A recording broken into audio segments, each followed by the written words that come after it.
Sa isang iglap, nawala sa akin ang lahat. Ang mansyon na kinalakihan ko, ang kumpanyang pinaghirapan ng ama ko, ang bawat sentimo ng kanyang naiwan, lahat ng iyon ay napunta sa babaeng dahilan ng pagkasira ng pamilya namin. Ang stepsister ko. Si Melissa. At ano ang ibinigay sa akin? Isang maliit na kahon na gawa sa lumang kahoy. Habang binabasa ng abogado ang huling habilin, narinig ko ang kanyang tawa, isang tawa na parang lason sa aking pandinig. Isang kahon lang. Bulong niya sa kanyang ina, sapat na para saksakin ang puso ko. Pagkatapos ng lahat ng pagpapanggap niya, yan lang ang napala niya. Bagay lang sa kanya. Pinagtawanan nila ako. Hinusgahan. Sa harap ng lahat, ipinaramdam nilang ako ay isang pulubi na namamalimos ng kahit anong tira-tira. Ang hindi nila alam, ang maliit na kahon na iyon ay hindi isang simpleng pamana. Ito ay isang sandata. Ang huling alas na inihanda ng aking ama. At ang kahon na pinagtawanan nila ang mismong magiging bowl na paglalagyan ng lahat ng kanilang mga krimen. Sisiguraduhin kong magbabayad sila. Bago dumating ang dilim, ang buhay ko ay puno ng liwanag. Ako si Clara. Marami ang nagsasabi na biniyayaan ako ng gandang panlabas, pero para sa akin, ang tunay na biyaya ay ang aking ama. Si Daddy ang aking naging sandigan, ang aking guro, at ang aking pinakamatalik na kaibigan mula nang pumanaw si Mommy. Naaalala ko pa noong bata ako, madalas kaming maglaro ng Monopoly. Hindi lang ito laro para sa kanya. Tandaan mo, anak, sabi niya habang tinuturuan akong bumili ng property. Sa buhay at sa negosyo, ang pinakamahalagang asset ay hindi lupa o pera, kundi tiwala at integridad. Ang mga aral na iyon ang humubog sa pagkatao ko, at sa aking karera bilang isang graphic designer. Ang payapa naming mundo ay nagsimulang magbago ng pakasalan niya si Tita Elena. Kasama nito, dumating si Melissa. Sa harap ni Daddy, si Melissa ay isang anghel, matamis magsalita, laging nakangiti. Pero sa mga sandaling kami lang dalawa, nararamdaman ko ang inggit na kumukulo sa ilalim ng kanyang mga ngiti. Ang swerte mo naman, Clara, sabi niya minsan habang tinitignan ang isang painting na ginawa ko. Maganda ka na, matalino pa. Samantalang ako, kailangan ko pang magsipag para mapansin. Ang kanyang mga papuri ay laging may kasamang patutsada, isang laso na nakabalot sa tsokolete. Para kay Daddy, tiniis ko ang lahat. Pinilit kong maging isang mabuting kapatid. Ang aming pamilya ay naging isang magandang litrato na may peking ngiti. Si Daddy ang pandikit na nagsisikap pagdugtungin ang mga basag na piraso. Tuwing may okasyon, binibigyan niya ako ng mga art materials o libro, at si Melissa naman ay mga alahas at designer bags. Mahal ko kayo pareho, lagi niyang sinasabi. At sa puso ko, alam kong totoo iyon. Nakatira ako sa sarili kong apartment, pero ang puso ko ay laging nasa mansyon, sa tahanan kung saan ako lumaki. Bawat linggo, ang araw ay para sa amin ni Daddy. Nagkakape kami sa hardin, nag-uusap tungkol sa buhay, sa sining, sa mga pangarap. Ang mga sandaling iyon ang aking kanlungan. Ang aking normalidad. Isang normalidad na hindi ko namalayang unti-unti na palang ginigiba. Ang unang palatandaan ng bagyo ay isang simpleng ubo. Isang ubong hindi gumagaling. Sinundan ito ng panghihina. Ang aking ama, na dati kayang-kayang magbuhat ng mabibigat na bagay, ay hirap nang umakyat ng hagdan. Magpatingin na tayo sa pinakamagaling na doktor, Daddy, pagpipilit ko. Pero laging nandoon si Tita Elena para pigilan ako. Iha, OA ka naman. May pinapainom na akong mga espesyal na herbal tea sa kanya. Mas epektibo ito at natural pa, sabi niya, habang inaabutan si Daddy ng isang tasa ng mainit at mapait na amoy na likido. Naging mas mahigpit sila. Si Melissa ang naging gwardiya sa pintuan ng kwarto ni Daddy. Ang mga pagbisita ko ay naging limitado. Nagpapahinga si Daddy, kakainom lang niya ng gamot, masama ang pakiramdam, ayaw niyang maistorbo. Palaging may dahilan. Isang araw, ipinagluto ko si Daddy ng paborito niyang arroz caldo. Sinalubong ako ni Melissa sa hallway, nakapamiwang. Ano yan? Pagkain ni Daddy. Tinaasan niya ako ng kilay. Hindi na siya pwedeng kumain ng kahit anong luto sa labas. May sinusunod kaming strict diet plan mula sa isang wellness expert. Baka lalo lang siyang mapasama sa luto mo. Ang sakit ng mga salita niya. Parang sinasabi niyang kaya kong saktan ang sarili kong ama. Doon nagsimula ang aking hinala. Sinubukan kong tingnan ang bank account na magkasama kami ni Daddy para malaman kung gaano kalaki ang gasto sa pagpapagamot. Nanlaki ang mata ko sa nakita ko. Isang withdrawal na nagkakahalaga ng halos 1 milyong piso. Hinarap ko si Melissa. Nagkibit balikat lang siya habang nagmamanicure. Ah, yan. Bayad yan para sa isang session sa healing retreat sa Switzerland. Online nga lang pero mahal talaga. Switzerland? Pwede ko bang makita ang detalye? Ang pangalan ng klinik? Jitco. Huminto siya sa paglilinis ng kuko at tiningnan ako ng masama. Clara, ano ba ng problema mo? Wala ka bang tiwala sa amin? Ginagawa namin ang lahat para kay Daddy. Kung gusto mong tumulong, magpadala ka na lang ng pera.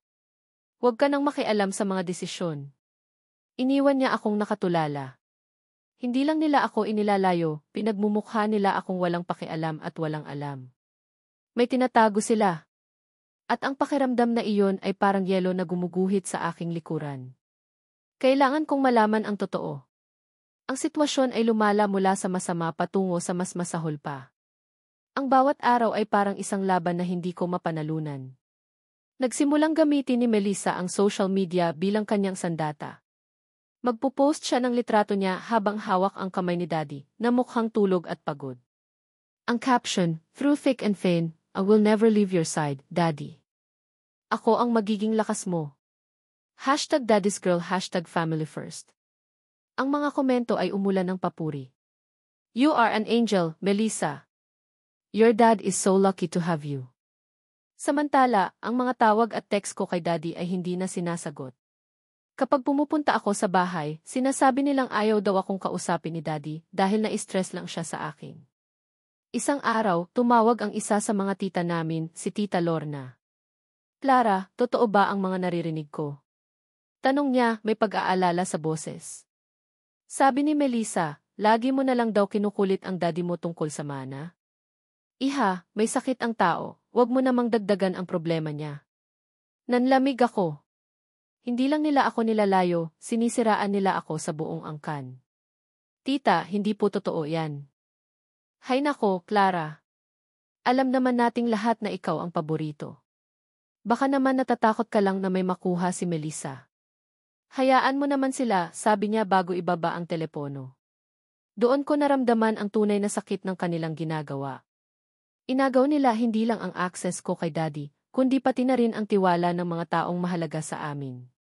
Ipininta nila ako bilang isang ganid na halimaw. Habang sila ay abala sa pagpapabango ng kanilang pangalan, napansin ko ang mga pagbabago sa kanilang pamumuhay. Si Tita Elena ay may bago ng set ng perlas. Si Melissa ay laging may bagong sapatos o bag mula sa mga luxury brand. Saan galing ang pera? Sabi nila, naubos na ang savings ni Daddy sa pagpapagamot. Isang gabi, pinilit kong pumasok sa kwarto ni Daddy. Naabutan ko siyang gising. Maputla at nangangayayat. Nang makita niya ako, nakita ko ang bahagyang kislap sa kanyang mga mata. Anak, bulong niya, ang boses ay hirap lumabas. Daddy, lumapit ako at hinawakan ang kanyang kamay. Malamig ito. Pero bago pa ako makapagsalita, pumasok si Melissa na parang bagyo.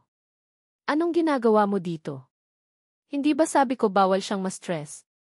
Hinilan niya ako palayo. "Daddy, gusto lang kitang makausap." Sigaw ko. Tinulak ako ni Melissa palabas ng kwarto at isinara ang pinto. "Lumayas ka na, Clara. Pabigat ka lang dito. Kung mahal mo talaga si Daddy, hahayaan mo siyang magpahinga." Habang nakatayo ako sa labas ng nakasarang pinto, narinig ko ang mahinang boses ni Daddy. "Clara, ang kahon." Hindi ko naintindihan noon. Pero ang mga salitang iyon ay tumatak sa aking isipan. Ang kahon. Anong kahon? Ang gabi na iyon ang huling beses na nakita kong buhay ang aking ama. Ang tawag ay dumating ng 3:00 ng madaling araw. Isang malamig at walang emosyon na boses mula kay Tita Elena. "Wala na ang Daddy mo." Gumuho ang mundo ko sa 3 salitang iyon. Pero sa likod ng pighati, ang galit ay nagsimulang mag-apoy. Ang huling mga salita ni Daddy ay umalinggaw sa aking isipan, ang kahon. Ang burol ay isang grandiosong palabas na pinagbibidahan ni na Melissa at Tita Elena. Sila ang umiiyak ng pinakamalakas, yumayakap sa bawat bisita, at nagkukwento ng kanilang kabayanihan sa pag-aalaga kay Daddy. Grabe ang sakripisyo namin, narinig kong sabi ni Melissa sa isang grupo ng mga amiga ni Tita Elena. Hindi na kami natutulog, hindi na kami lumalabas. Samantalang yung isa dyan, busy sa sarili niyang buhay. Ngayong wala na si Daddy, saka lang nagpakita. Ang mga tingin ay bumaling sa akin. Mga tingin ng paghusga at awa. Para akong isang kriminal sa sariling burol ng aking ama. Mas masahol pa, bago pa man basahin ang testamento, nagsimula na si Melissa sa kanyang selebrasyon. Nag-post siya ng litrato sa social media.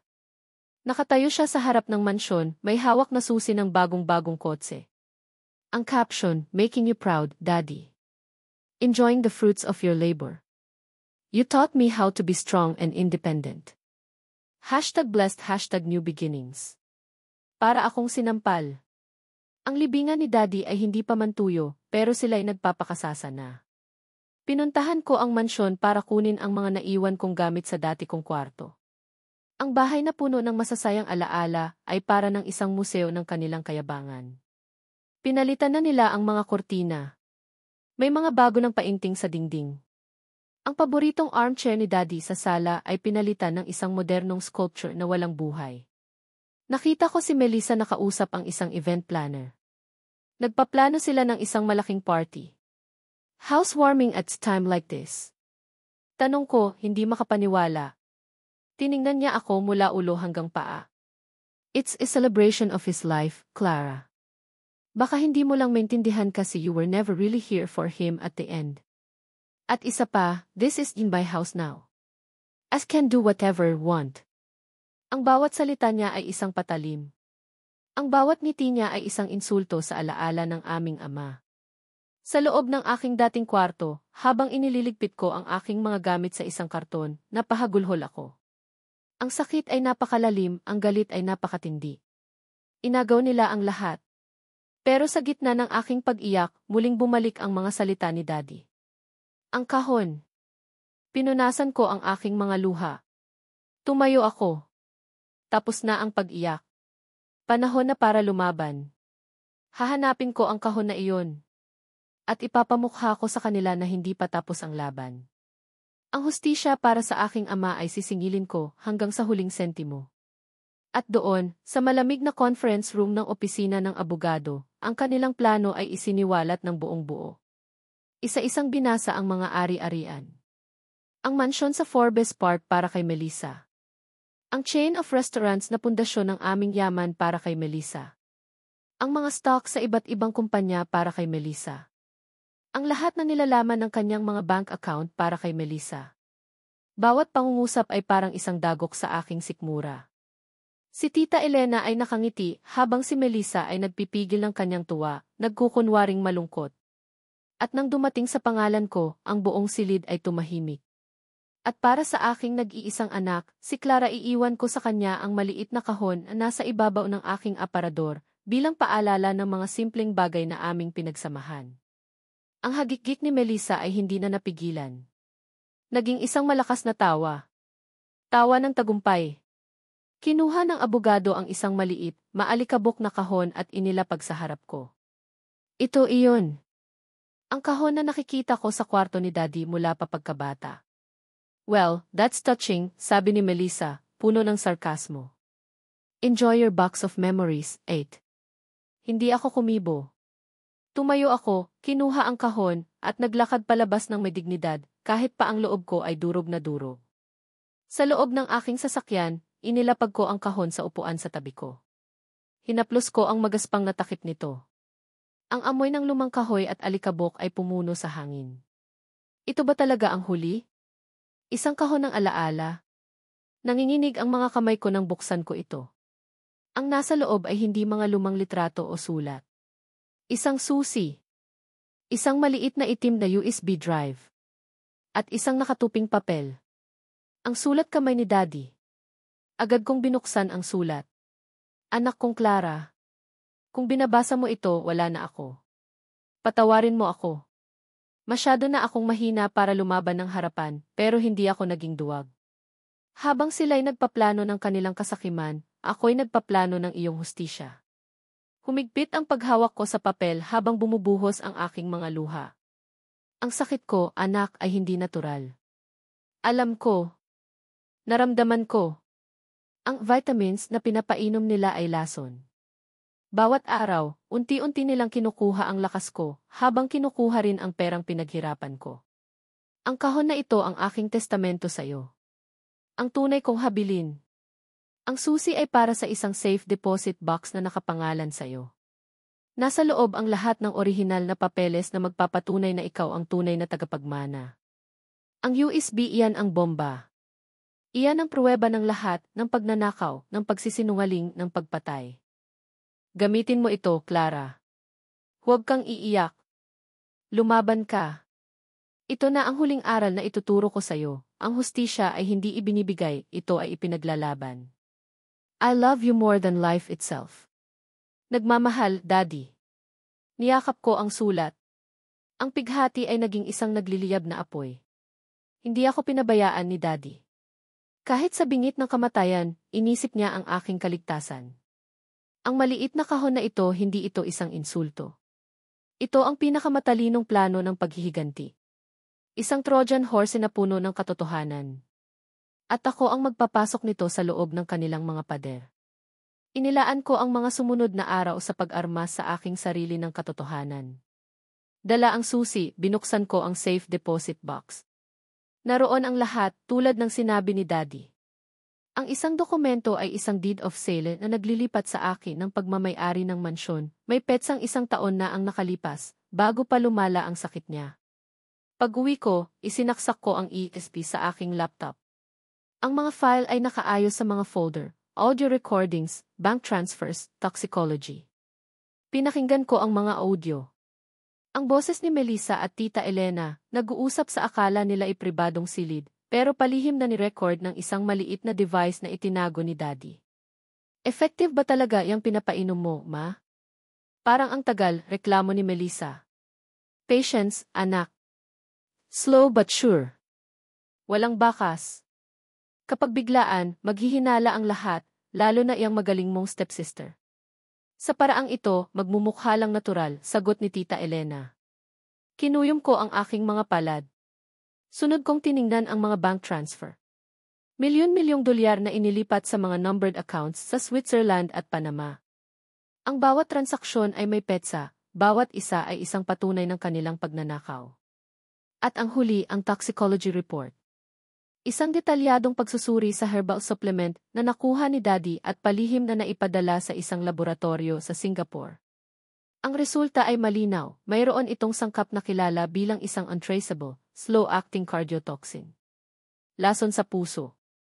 Hawak ko na ang lahat. Ang kailangan ko na lang ay ang perpektong entablado para sa huling akto ng kanilang dula-dulaan. Kinuha ko ang telepono at tinawagan si Melissa. Ginamit ko ang boses ng isang talunan. Melissa, sabi ko, naisip ko lang siguro tama ka. Kailangan nating mag-move on, gusto ko sanang mag-host ng isang munting dinner, isang memorial para kay Daddy. Para sa atin at sa mga pinakamalapit na kaibigan niya. Para magkaroon na ng closure. Narinig ko ang pagpipigil niya ng tawa. Ang ideya na ako mismo ang mag-organisa ng isang gabing magpapatibay sa kanyang posisyon bilang bagong reyna ng pamilya ay masyadong maganda para sa kanya. Of course, ate, sagot niya, ang boses ay tumutulo sa peking kabaitan. It's a wonderful idea. Gawin natin sa bahay. I'll handle everything. You just come. Salamat, Melissa. Utang na loob ko to sayo. Dinagdagan ko pa ang drama. Nangako siyang imbitahan niya ang mga importanteng tao, ang mga kapatid ni Daddy, ang kanyang business partners na sina Tito Samuel at Tito Ramon at ang mga matatalik na kaibigan ng aming pamilya. Perpekto. Isang audience para sa aking palabas. Kinausap ko si Tito Samuel at ipinakita ang lahat. Ang mukha ng matandang abogado ay nag-iba mula sa gulat patungo sa nag-aapoy na galit. Siya na mismo ang tumawag sa kanyang mga kontak sa kapulisan. Huwag kang mag-alala, Clara, sabi niya. We will be ready. Dumating ang gabi ng pagtutuos. Pumasok ako sa mansyon na dati ay sa amin. Ang bawat sulok ay sumisigaw sa kayabangan ni Melissa. Nakatayo siya sa gitna ng lahat, isang reyna sa kanyang ninakaw na palasyo. Pagkatapos ng hapunan, tumayo siya para sa isang brindis. Para kay Daddy, sabi niya, itinaas ang kanyang baso. Na nagturo sa akin kung paano maging matatag. Alam kong ipinagmamalaki niya ako ngayon. Sa kanyang alaala at sa bagong simula ng pamilyang ito. Nang ibaba niya ang kanyang baso, dahan-dahan akong tumayo. Ang lahat ng ingay ay huminto. Maganda ang sinabi mo, Melissa, sabi ko, kalmado ang boses. Pero may kulang. May isa pa kasing habilin si Daddy na hindi nabasa sa testamento. Isang habilin na gusto niyang malaman nating lahat. Ikinonekta ko ang aking cellphone sa malaking TV sa dingding. Lumitaw doon ang isang audio file. Ano iyan, Clara? Huwag ka nang gumawa ng eksena, sabi ni Melissa, pero may takot na sa kanyang mga mata. Huwag kang mag-alala, sabi ko. Makinig lang tayo. At pinindot ko ang play. Ang boses ni Melissa at Tita Elena, na nagpaplano ng krimen, ay umalinggaw sa buong silid. Narinig ng lahat. Isang tiya ang napahawak sa kanyang bibig. Si Tito Ramon ay napamura ng mahina. Nabitawan ni Tita Elena ang kanyang kubyertos. Si Melissa ay namutla na parang multo. Peke yan. Gawa-gawa lang yan. Sinisiraan niya kami. Hindi ko sila pinansin at ipinakita ang sunod na slide, ang mga bank statement. Ang milyon-milyong dolyar. Ang mga pangalan nila. Magnanakaw. Sigaw ng isa sa mga kamag-anak. At hindi lang yan, sabi ko. Ang huling slide ay lumabas, ang toxicology report. Ang salitang poison ay nakasulat sa malalaking pulang letra. Doon na bumigay si Melissa. Hindi. Kasalanan niya yan. Sigaw niya, itinuturo ang kanyang ina. Siya ang nagplano ng lahat. Walang hiya kang bata ka. Ganti ni Tita Elena. Sa gitna ng kanilang pagtuturuan at kaguluhan, bumukas ang pinto. Pumasok ang mga pulis. Ang kanilang pagmamakaawa ay nakakabingi, pero walang sinuman ang naawa. Ang kanilang pagbagsak ay mas mabilis at mas kahiyahiya kaysa sa inakala ko. Habang kinakalagkad sila palabas, nagtama ang aming mga mata ni Melissa. Wala na ang kayabangan. Ang nakita ko ay purong takot at pagkatalo. Tapos na ang palabas. Ang kurtina ay nagsara na para sa kanila. Ang kaso ay naging mabilis at brutal. Sa harap ng napakatibay na ebidensya, wala silang nagawa kundi umamin sa huli. Hinatulan sila ng habambuhay na pagkabilanggo nang walang posibilidad ng parol. Ang ninakaw nilang yaman ay naibalik at ang peking testamento ay pinawalang bisa. Ako ang kinilalang nag-iisang tagapagmana ng lahat ng pinaghirapan ni Daddy. Ang mansyon, na puno ng masasakit na alaala, ay ibinenta ko. Ginamit ko ang pera para palawakin ang sarili kong kumpanya at para magtayo ng isang foundation sa pangalan ng aking ama. Ang Alfonso del Rio Foundation, isang organisasyong nagbibigay ng legal na tulong sa mga matatandang inabuso at ninakawan ng sarili nilang pamilya. Minsan, sa aking bago at mas simpleng tahanan, binubuksan ko ang maliit na kahon. Hinahawakan ko ang sulat ni Daddy. Hindi na ito nagdudulot ng sakit, kundi ng pasasalamat. Ang kwento ko ay nagsimula sa isang pagtataksil at pagnanakaw. Ipinagyabang ng aking stepsister ang kanyang mana, isang yaman na itinayo sa kasinungalingan at kamatayan. Ang sa akin ay isang maliit na kahon lang, pero naglalaman ito ng isang bagay na hindi kayang bilhin ng pera, ang katotohanan. Ang hustisya ay hindi laging mabilis o madali, pero ito ay darating. At sa aking kaso, dumating ito sa anyo ng isang maliit na kahon, ang huling patunay ng pagmamahal ng isang ama, at ang simula ng aking bagong buhay. Isang buhay na malaya sa kanila at isang buhay na puno ng kapayapaan.